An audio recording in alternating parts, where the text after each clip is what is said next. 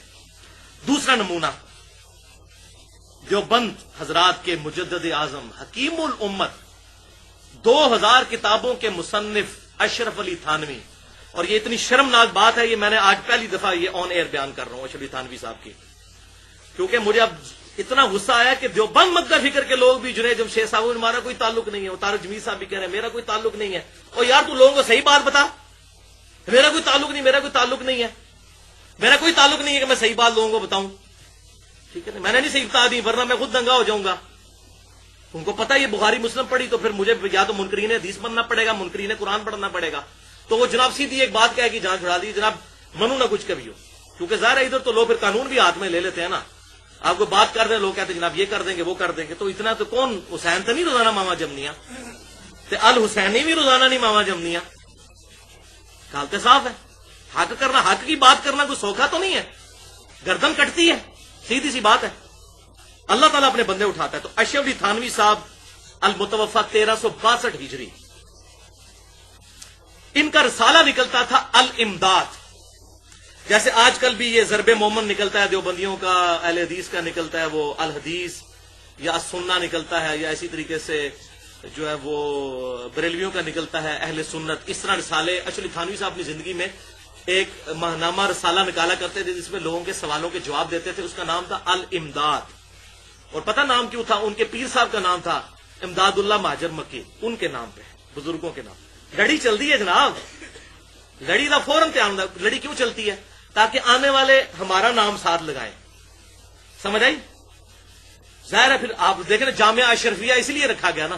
اگر انہوں نے الامداد نہ رکھا ہوتا تو آج لوگ اشرفیہ بھی نہ رکھتے. نسبتیں چلتی ہیں نا آگے.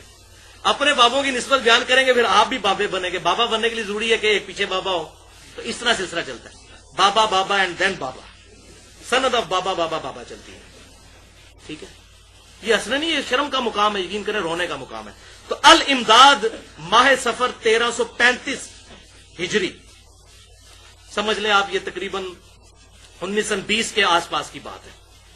ٹھیک ہے جی، اس وقت کی 1335 ہجری میں سفر کے مہینے میں جو ان کا رسالہ نکلا. اور یہ بڑی عجیب بات ہے کہ 1336 کے سفر میں جو نکلا اس میں وہ لا الہ الا اللہ اشرف علی تھانوی رسول اللہ ہے والعیاذ باللہ تعالی. وہ ایک مرید کا خواب، اور پھر خواب کو انڈورس کیا، کہنا بھی خواب دیکھا تھا. وہ خواب تو اس نے دیکھا تھا، پیر کیا کہہ رہا ہے؟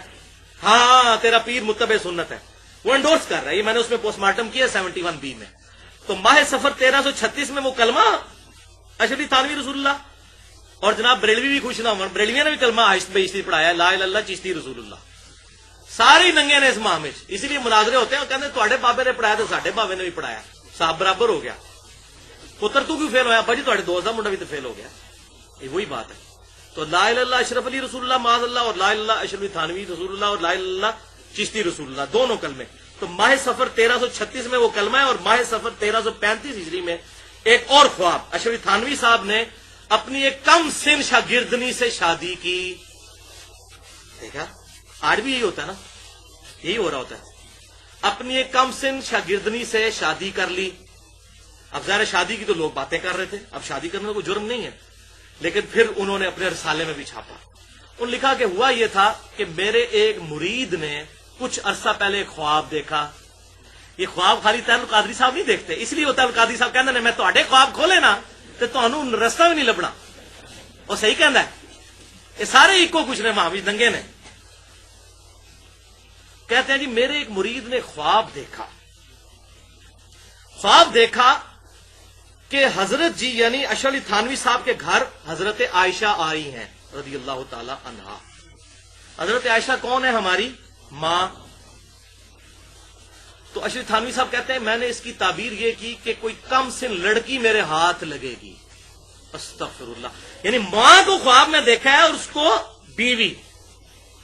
یعنی یہ کہنا چاہیے تھا کہ وہ بڑھیا عورت جو ہے وہ کوئی میری ماں کی سہیلی آ جائے گی، کوئی اس طرح کی تعبیر کرتے ہیں. تو کہتے ہیں کہ ایسے خواب بھی گھڑا نا اس کو انڈورس کرنے کے لیے، لیکن بندہ تو پکڑا جاتا ہے. وہ کہتے ہیں جی چونکہ حضور کے ساتھ لکھا، چونکہ حضور صلی اللہ علیہ وسلم سے جب حضرت عائشہ کا نکاح ہوا تو حضرت عائشہ کی بھی عمر کم تھی، لہٰذا میرے گھر میں جو حضرت عائشہ آئی تو میں نے اس کی تعبیر یہ کی کہ کوئی کم سن لڑکی سے میرا نکاح ہوگا، اور وہی ہو گیا. اور وہ جناب وہ پھر بنا بھی دیتے ہیں جناب. تبدیلی آ نہیں رہی، تبدیلی آ گئی ہے. وہ کہہ رہے ہیں نہیں انقلاب آ چکا ہے، انقلاب آ نہیں رہا، انقلاب آ چکا ہے. یہ وہی بات ہے. تو انا للہ و انا الیہ راجعون. مجھے اشرف علی تھانوی صاحب کا رجوع کوئی دکھائے اس گستاخی سے. آپ حیران ہوں گے وہ اس کو گستاخی مانیں گے ہی نہیں. کیوں؟ بابا جائے گا تو خود کیسے بابے بنیں گے؟ خود بابا بننے کے لیے ضروری ہے کہ اپنے بابے کو تھام کے رکھو. اتخذوا احبارهم ورهبانهم اربابا من دون اللہ. سورۃ التوبہ آیت نمبر 31. یہود و نصارہ نے اپنے علماء اور اپنے بزرگوں کو اپنا رب مان لیا ہوا تھا اللہ کو چھوڑ کر. یہ رب ہی ماننا ہے نا، ہر بات کو ہی صحیح ماننا ان بزرگوں کی. آخری نمونہ جناب اہل حدیث کا. تسی بھی سارے خوش نہ ہو، اہل حدیث سے زیادہ بیٹھے نے نا، بچتا کوئی نہیں تھے انشاءاللہ تعالی. اہل حدیث حضرات کے بزرگ اعظم، ویسے یہ اس لیول کی بات نہیں ہے لیکن انصاف کا تقاضا تھا کہ میں ایک ادھر سے بھی کوئی مثال بڑی مشکل سے ڈھونڈ کے میں نے نکالی ہے. اس لیول کی نہیں ہے لیکن ہے صحیح ہے. ان کا جو کرائٹیریا اس میں تو ہے. جمعیت اہل حدیث ہند، انڈیا اور پاکستان جب مشترکہ تھے اس وقت جو ان کے امیر تھے علامہ محمد داؤد راز، جنہوں نے 8 جلدوں میں شرح بخاری لکھی ہے. اہل حدیث کے پاس شرح بخاری ہے ہی ان کی ہے 8 جلدوں والی. داؤد راز مشہور آدمی ہیں. انہوں نے صحیح بخاری کی حدیث ہے انٹرنیشنل نمبرنگ کے مطابق 7099 اور 4425. یہ 2 طرق لے کے آئے امام بخاری. حدیث میں بیان کر دیتا ہوں 7099 یعنی ایک کم 7100. ٹھیک ہے جی. اس پہ انہوں نے یہ کامنٹس کیے، لیکن میں پہلے حدیث بتا دوں. حدیث تو وہ ٹھیک ہے صحیح بخاری کی. یہ سیدنا ابو بکرہ رضی اللہ تعالیٰ عنہ کہتے ہیں، ایک ہے ابو بکر، وہ تو ابو بکر صدیق ہے نا، یہ ہے ابو بکرہ، یہ بھی ایک صحابی ہے. وہ کہتے ہیں کہ مجھے نبی صلی اللہ علیہ وسلم کی ایک حدیث نے بڑا نفع پہنچایا جو جنگ جمل کے دنوں میں مجھے یاد آئی کہ جب حضور صلی اللہ علیہ وسلم ہم میں موجود تھے، اس دوران جب ایران کا حاکم جو کسرا مر گیا تو ایران کے لوگوں نے ایک عورت کو اپنا حاکم بنا لیا. تو حضور صلی اللہ علیہ وسلم نے ارشاد فرمایا تھا کہ وہ قوم کبھی فلاح نہیں پا سکتی جو اپنی حکمرانی کسی عورت کے سپرد کر دے. وہ قوم کبھی فلاح نہیں پا سکتی جو اپنی امارت، اپنی حکمرانی، اپنی لیڈرشپ، اپنا سردار کسی عورت کو بنا لے.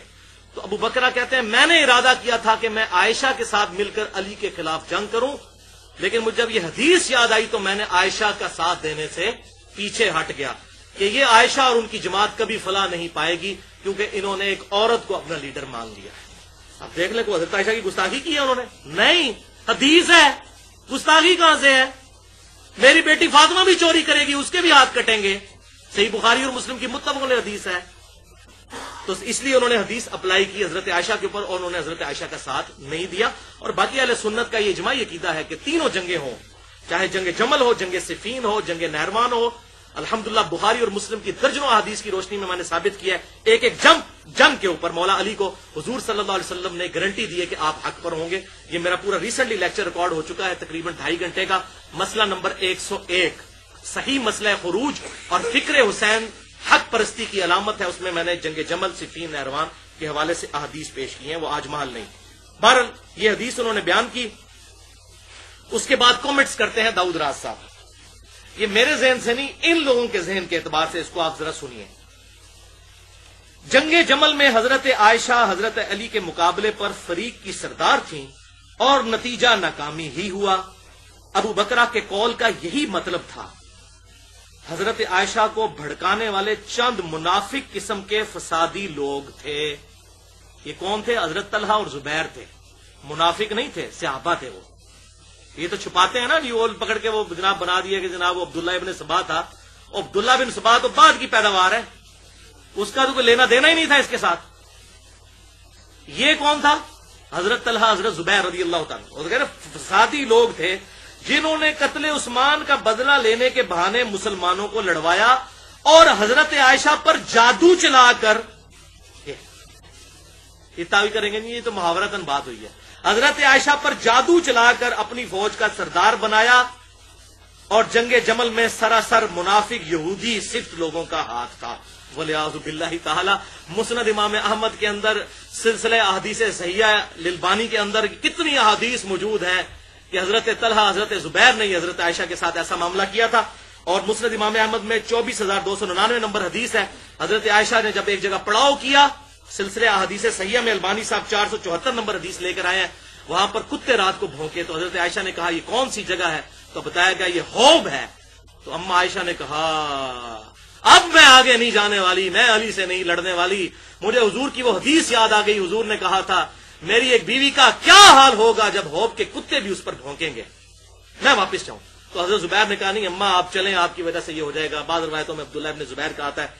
اینڈ پہ جو کچھ ہوا، پھر حضرت عائشہ پوری زندگی روتی تھی، حتیٰ کہ مسند امام احمد میں، المصنف ابن ابی شیبہ میں، اور ایون صحیح بخاری میں بھی اس کا حصہ آتا ہے کہ مجھے میری سوکنوں کے ساتھ دفن کرنا، میں نے حضور کے بعد جو کچھ کیا علی کے ساتھ لڑائی کر کے، میں اتنی شرمسار ہوں، میں نہیں چاہتی کہ میری وجہ سے میری لوگ عزت کریں اس ریفرنس سے کہ ابو بکر اور عمر اور رسول اللہ صلی اللہ علیہ وسلم کی وجہ سے لوگ مجھے عزت دیں کہ میں ان کے ساتھ دفن ہوں، مجھے میری سوکنوں کے ساتھ دفن کرنا۔ یہ ایک نیک آدمی کی نشانی ہوتی ہے، موت سے پہلے اللہ تعالیٰ اسے توبہ کی توفیق دیتا ہے، اور مولا علی نے بھی معاف کیا، میں نے اس لیکچر میں بتایا مسئلہ نمبر 101 کے اندر۔ الحمدللہ یہ معاملہ بھی کلیئر ہوا۔ داؤد راز صاحب کی بھی توبہ کوئی نہیں موجود، جنید جمشید صاحب کی توبہ موجود ہے الحمدللہ۔ میں آخر میں اس حوالے سے ایک بات جنید جمشید صاحب کے لیے بھی کر دوں کہ میں ان کو پرسنلی یہ دعوت دیتا ہوں کہ فرقوں سے نکل کر کتاب و سنت کا منہج اختیار کریں۔ کتاب و سنت میں آئیں گے تو پھر انشاءاللہ آپ کو کوئی پریشانی نہیں ہوگی، اللہ کی بات کرتے ہوئے، اس کے رسول کی بات کرتے ہوئے۔ بابوں کی پارٹیوں میں پھنسیں گے تو پھر بھائی یہ رزلٹ ہوگا، کبھی کسی کا بابا ڈسٹرب ہوگا تو کبھی کسی کا بابا ڈسٹرب ہوگا، لوگ حق بات آپ کو کرنے نہیں دیں گے۔ اللہ تعالیٰ سے دعا ہے جو حق بات میں نے کہی اللہ تعالیٰ ہمارے دلوں میں راسخ فرمائے، اگر جذبات میں میرے منہ سے کوئی غلط بات نکل گئی تو اللہ تعالیٰ ہمارے دلوں سے معاف کر دے، ہمیں کتاب و سنت کی تعلیمات پر عمل کر کے دوسرے بھائیوں تک پہنچانے کی توفیق عطا فرمائے۔ سبحانک اللہم و بحمدک، اشہد ان لا الہ الا انت، استغفرک و اتوب الیک، وما علینا الا البلاغ المبین۔